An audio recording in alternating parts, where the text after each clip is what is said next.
పెద్ద పాప సంజన, చిన్న పాప సుజన అండి. అసలు ముందు పొద్దున్న లెగిస్తే టీవీ దగ్గరే ఉండేవారండి. ఇంతకుముందు యోగా క్లాస్కి పంపించేదాన్ని, డ్యాన్స్, అది కాకుండా మ్యూజిక్ క్లాసెస్ కూడా వెళ్ళేవారు. అయినా సరే వీళ్ళు ఏంటంటే టైంకి వెళ్ళడం రావడం అన్నట్టుగా ఉండేవారు. ఇప్పుడు ఈ క్లాసెస్కి వచ్చాక మెడిటేషన్ చేయడం గురించి వాళ్ళు నాకు ఎక్స్ప్లెయిన్ చేస్తారు. అంతేకాకుండా మార్నింగ్ లేచిన దాని నుంచి మా పాపాలు ఇద్దరు కూడా డ్రాయింగ్ వేయాలి, ఇంకా ఇంట్రెస్ట్ బాగా పెరిగింది ఇక్కడికి వచ్చాక. Thank you madam. ముందుగా మేడం చాలా థ్యాంక్స్ అండి. ఇక్కడ జరిగిన క్లాసెస్ కానీ డాన్సెస్ కానీ యోగా గురించి, వాళ్ళు మేడం చెప్పిన స్పీచెస్ గురించి, సార్ చెప్పిన మోటివేషన్ గురించి, ఇంటికి వచ్చాక మళ్ళీ నాకు రిటర్న్ చెప్పేవాళ్ళు ఎలా చెప్పారు, ఇలాగా ఇలా వేసి కూడా చూపించేవారు. సో చాలా నచ్చింది నాకు. పిల్లలకి ఇలాంటివి ఉంటే ఇంకా ఫ్యూచర్లో కూడా బాగుంటుంది. సో యోగా క్లాసులు వాళ్ళ డాడీ ఉంటే వాళ్ళు చెప్పి డాడీ టైం చాలా హ్యాపీగా ఉండేది. సమ్మర్ క్లాస్ బాగా చాలా యూజ్ అయ్యింది. మేడం సార్ వాళ్ళు చెప్పి అన్ని రోజు ఇంటికి వచ్చి చెప్పండి, సార్ రోజు చెప్పి చేస్తాను ఒక 10 times అయినా సరే చెప్పి మమ్మల్ని చేసేప్పుడు సార్ మాకు చాలా ఇంపాక్ట్ చేసేవారు. డ్యాన్స్ ఆడుకొని చాలా 10 times అయినా రోజు చాలా బాగా మేమైతే చాలా హ్యాపీ ఫీల్ అయ్యింది. క్లాస్ చాలా ఉపయోగపడి తర్వాత లైఫ్లో ఫ్యూచర్లో కూడా మీకు చాలా బాగా ఉపయోగపడతాయని మేము అనుకుంటున్నాం. అది వాళ్ళు యూజ్ చేసుకోవాలి దాన్ని కూడా బాగా పిల్లలు.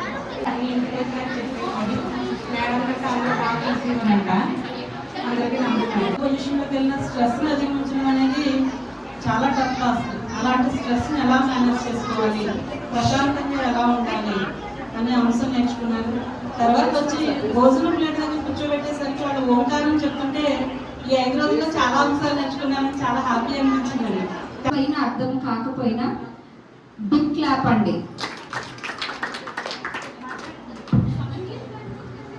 నమస్కారం అండి. ఇంటికి వచ్చాక అసలు ఎలా ఉంటుందో, సైలెంట్గా ఉంటుందో, అలా చేస్తుందో, పెద్దవాళ్ళు కదా ఉంటుందో అనుకున్నాను. కానీ అసలు అయ్యేకన్నా ఫాస్ట్గా లేచిపోయి మీరు వదిన బాగా వెళ్తాం కానీ మీరు రారా అని అడిగేది. ఫుడ్ తినేది, టీవీ చూస్తూ తినేది. అమ్మ ఇప్పుడు టీవీ చూడకూడదు, మనం హ్యాపీగా ఉండాలి, మన పక్కన ఉన్న వాళ్ళు హ్యాపీగా ఉంచాలి, మనం అంటే సూర్య నమస్కారాలు ఇలా చేయాలి డాడీ, మనం ఇలా ఉండాలి.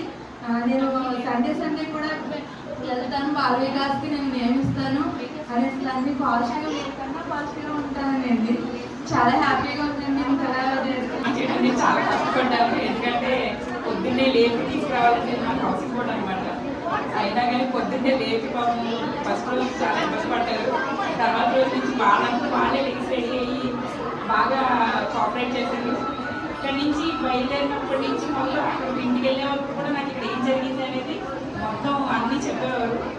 అని ఇంకోటి ఏంటంటే నేను గమనించిన మార్పు ఏంటంటే వీళ్ళు పొద్దున్నే లేచి రెడీ అవ్వడం, స్కూల్కి వెళ్ళడానికి రెడీ అవ్వడమే చాలా కష్టంగా రెడీ అయ్యేవారు. అలాంటిది ఇప్పుడు వాళ్ళందరూ వాళ్ళే రెడీ అయ్యి పొద్దున్నే నాకు హెల్ప్ చేస్తున్నారు కూడా. అంటే నేను బ్యాంక్లో ఎంప్లాయీగా చేస్తాను, అయితే ఇప్పుడు నాకు హెల్ప్ చేస్తున్నారు కూడా. ఈవెన్ వెజిటేబుల్స్ కటింగ్ దగ్గర నుంచి అన్నింటిలోనూ వాళ్ళు కూడా పార్టిసిపేట్ చేస్తున్నారు. అంటే ఈ 5 daysలో ఇంత మార్పు వచ్చేసింది అని అంటే నేను అలా అని చెప్పను. కానీ ఏంటంటే వాళ్ళలో ఎంతో కొంత చేంజ్ ఈ 5 daysలో మనం గమనించింది ఏంటంటే ఈ చేంజ్ అనమాట.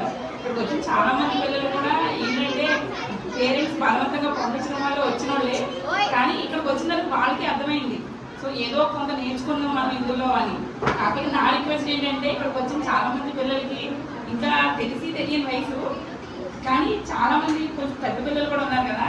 ఇది ఏంటంటే ఈ 5 daysతో అయిపోయిందని అనుకోకుండా ఈ 5 days ఇంత కష్టపడి మీకు నేర్పించారు కదా వీళ్ళందరి కష్టం వృధా కాకుండా ఇది రెగ్యులర్గా ప్రాక్టీస్ చేయండి.